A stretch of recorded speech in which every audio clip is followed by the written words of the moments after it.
Greetings. Today I'd like to do a quick little timecode accuracy check for the TASCAM FR-AV2.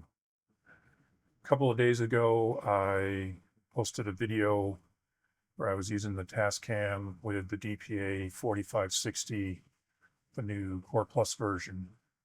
And when I was editing that in post, the thing that I saw was that the TASCAM was 5 to 7 frames, depending on clip, ahead of the Osmo Pocket 3 that I was using to record the video. And I had jammed the Osmo Pocket 3 from the TASCAM. Now, the Osmo Pocket 3 is not necessarily the most accurate when it comes to time code. It does not have a real temperature compensated crystal oscillator in it. It is using just a regular RTC chip to do time code. So my thinking is it's probably the Osmo that was off, especially since it varied from clip to clip. And when I was doing that video, I was walking around at probably a total of about 4 hours, and I was turning the Osmo off in between the various clips I made, and I did not re-jam it at any point during that process. I only jammed it before the very first clip, the intro clip. Whereas the TASCAM is supposed to have an accurate temperature compensated crystal oscillator in it. So what I figured to do for this test is, my main time code stuff has been Betso for many years, and I trust the Betso. I've found it to be very accurate, including when you do the wireless sync. And so what I figured to do is I have the main Betso is in my sound bag, which is down on the floor, and can't really pick that up to show you, but it's an SBOX-2RF, and that is what is feeding direct into the Scorpio. And then I have a number of other Betsos that are all synced with it. And Betso has their wireless sync that keeps everything absolutely dead locked on. And so what we will do is we're going to jam the FR-AV2.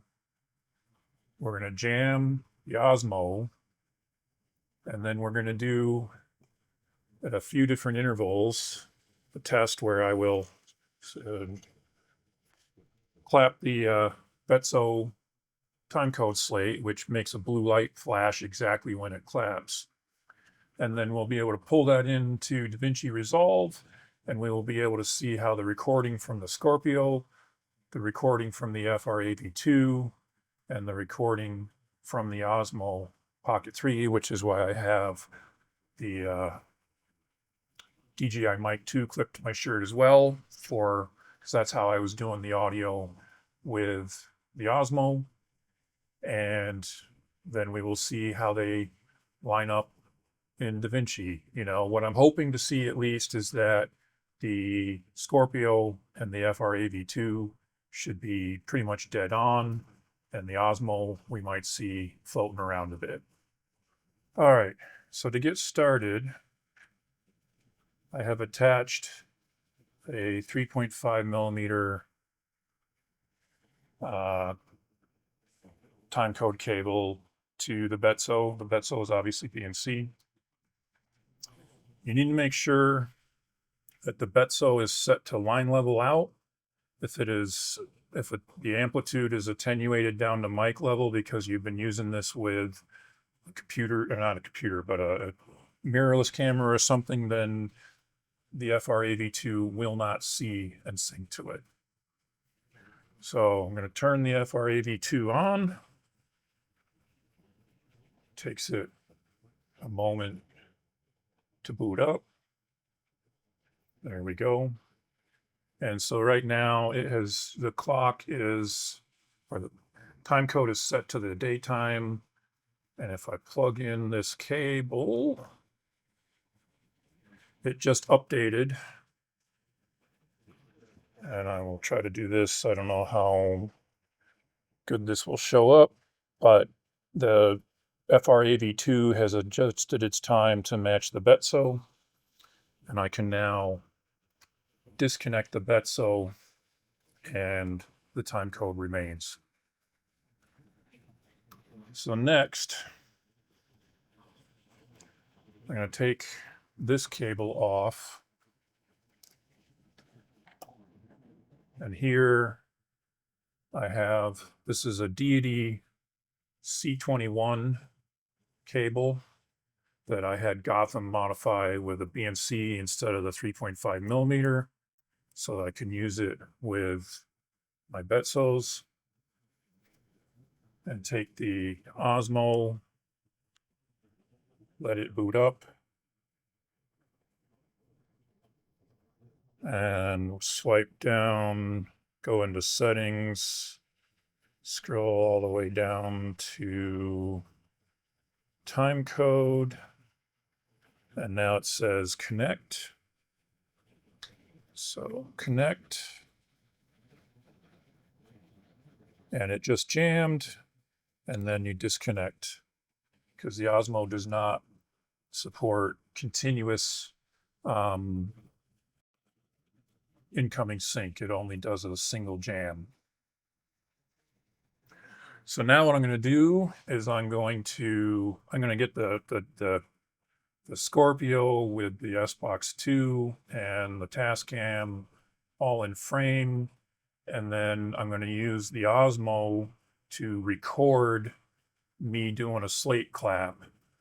And I'm going to do that a couple of times. I'll do it now, right? We've just synced, and then I'll do it in like a half hour, and then an hour, and maybe 2 hours, depends. Like I say, that walkabout I did the other day was total of about 4 hours. So even within that 4 hours, every one of the clips was a little bit off. So this is not like a, hey, how accurate is it over 12 hours? Because that would be, it wasn't even 12 hours, and I was getting deltas. So without further ado, let's get to capturing these timecode sequences, and then we will look at them on the computer to see how they line up. Okay, here we are in DaVinci Resolve. I have imported the 3 different sync test points into their own bins. I had intended to do a 2-hour sync check as well, but unfortunately the rechargeable batteries in the TASCAM died. I had forgotten to recharge them overnight. And with the TASCAM, when you power it up, it always reverts time code to the real-time clock. It does not keep time code when powered off. So that means I would have had to have rejammed it, and then it wouldn't have been 2 hours since it was jammed. It would have been right away. So we'll make do with the 3 that we have here, which is probably fine because, as I said, when I did the earlier video, every one of the clips, there was time offset between the Osmo Pocket 3 and the TASCAM itself. So let's get started.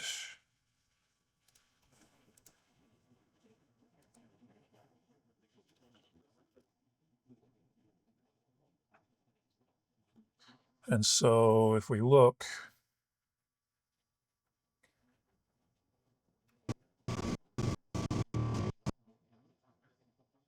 we can see that the TASCAM is definitely ahead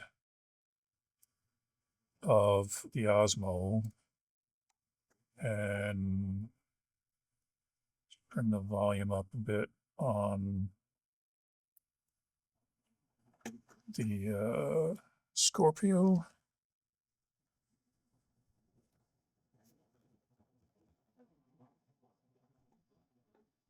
All right, so here, and you can definitely hear.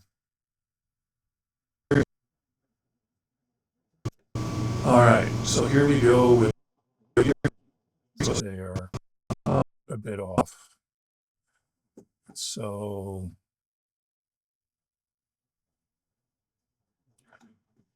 if I mute the Osmo, all right, so here we go.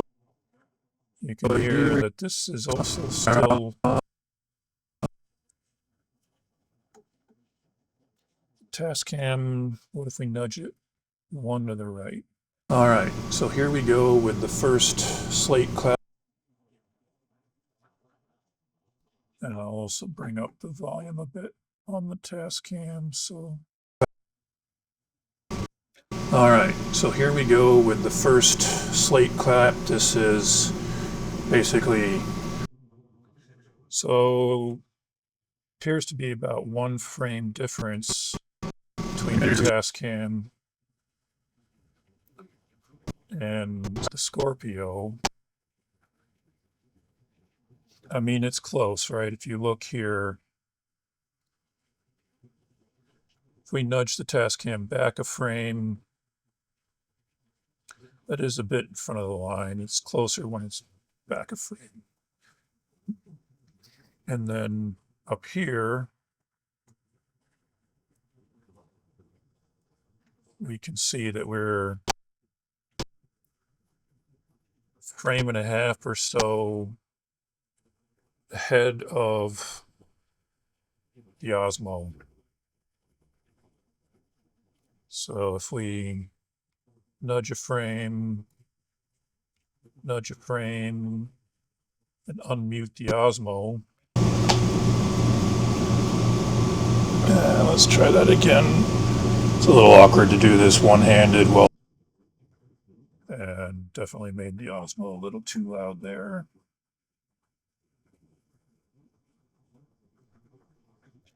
Holding the camera.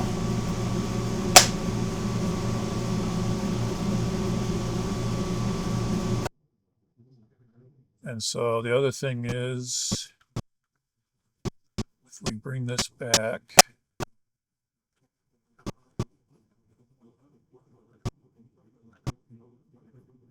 so there's the blue lights on the Betso.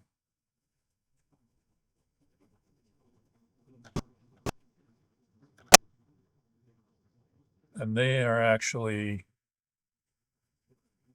a little bit ahead of the audio. So we're at 21 now, if you look up here, and the time code showing on the Betso is 19. So here is 19 on the timeline.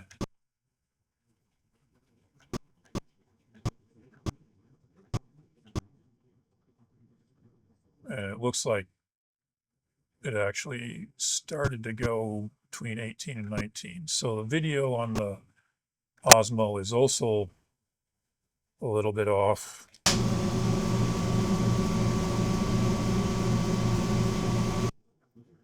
I apologize for the background noise. I did not apply noise isolation.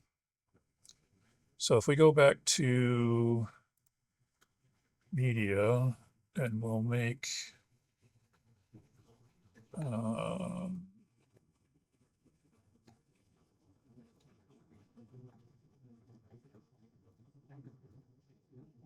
timeline, sync checks.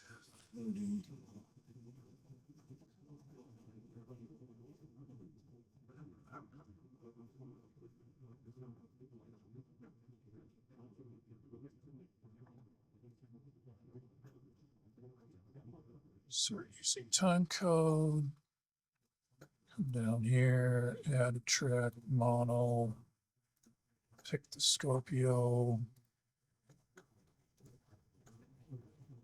Time code, add a track, mono, add the TASCAM. So,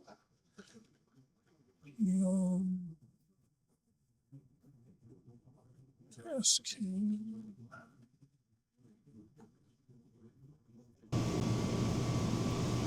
Okay, so we can tell there's definitely a little bit of a offset between them there. If we look here, let's bring up the, if we mute the Osmo,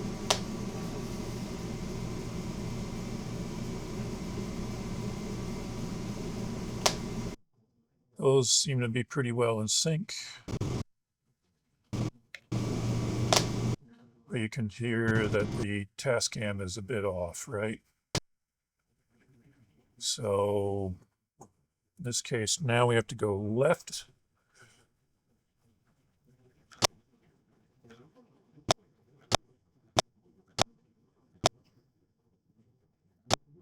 So if we go 1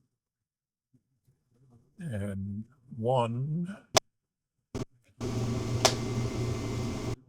those line up pretty well. And if we go back to the beginning, okay, it has now been about a half hour. You can hear a tiny bit of phasing, so one of them is still off a little bit, but pretty close.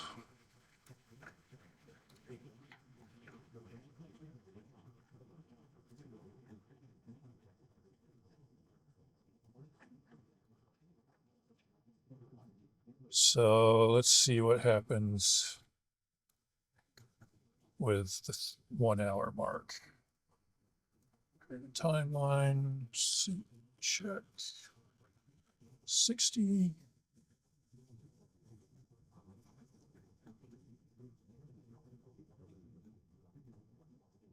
Insert using time code. The reason I'm using this convoluted insert is that when I just try to like insert both of these audio recordings at the same time, it doesn't actually try to put them onto separate tracks, even though I've set different quote unquote camera numbers for them. So instead, okay, bring in the Scorpio and then make another track and bring in the TASCAM.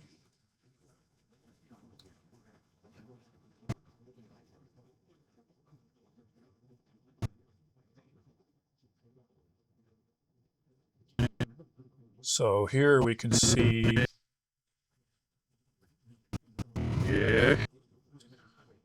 that the Osmo is way off, but the Scorpio and the TASCAM look to be probably about a frame off. I'm going to mute the Osmo for a moment. It has now been roughly another half hour, so you can definitely hear the phasing there. They are off a bit. And here we go. So the TASCAM looks to be about 1 frame. This little over, and here we go. So that's pretty close, but as you can see, it's way off from the Osmo. 1, 2, 3, 4, 5. Actually, before we do that,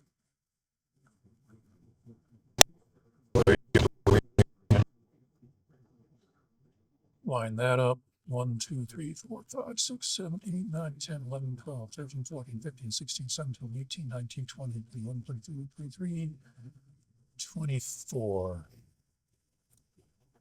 1, 2, 3, 4, 5, 6, 7, 8, 9, 10, 11, 12, 13, 14, 15, 16, 17, 18, 19, 20, 21, 22, 23, 24. Go.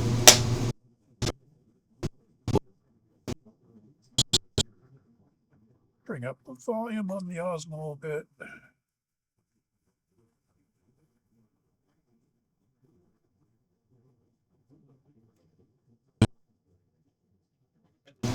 And that makes it a total of about an hour since I started this, a little over. So there's still a tiny bit of phasing there, but, and here we go.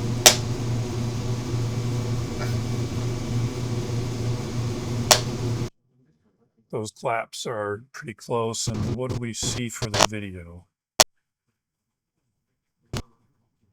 So there's the green lights, or the blue light.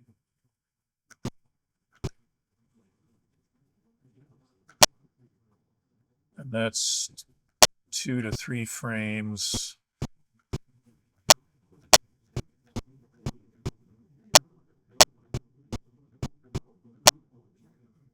But again, I think that's probably the Osmo doing that its audio and its video aren't even in sync with itself. Never mind the rest of the stuff. So, based on that, I feel reasonably confident in the time code on the TASCAM FR-AV2, and I think the problem child is really the DJI Osmo Pocket 3, which we know does not have a real timecode chip in it. It's just using its RTC chip to track timecode and can be wildly off. We saw it being almost an entire second off at the 1 hour mark. And that's just crazy. I mean, what I'll say there too is I did similar to what I did when I was doing the walkabout. I was turning it off between the clips and then turning it back on shortly before. I did not rejam it at any point. Probably, you know, if you were doing this for a more serious project, you'd want to rejam the Pocket fairly often because we know its time code is not that accurate. But if you're just doing some behind the scenes or whatever, probably fine. I will say that when I did the walkabout, the most I saw it off was 7 frames. It was pretty consistently 6 or 7. On best case, it was 5, but not great. But you know, as long as you know and you adjust for it before you start editing, you can take care of that. And like I say, I mostly use the Osmo for sort of behind the scenes type stuff or whatever. It's not a primary camera. Primary camera, you know, things like the red Komodo with a Betso feeding into it. The video is always lined up really well on that. Its audio is usually like a frame or 2 behind for its own internal audio, but that's fine because I'm not using the internal audio on the Komodo anyway. And then, you know, when I'm doing one of these, the workflow here is I have my camera running SDI into a Blackmagic video assist, and there's a Betso feeding the video assist. And I know from tests that there's about 4 frames of delay when I do that. So I have an offset programmed on the Betso that lives on the video assist so that when I bring it into Resolve, it just lines up because the offset of 4 frames has already been taken care of. Anyway, do you agree, disagree with my thoughts on timecode on this? I realize this is not a super long test. It's not like 12 hours or 24 hours. But for the couple of check-ins we did, it seems to be pretty well in sync with the Scorpio, and it's the Pocket that is drifting all around. If you have any questions or other thoughts, please leave them down in the comments below. Thanks. Cheers.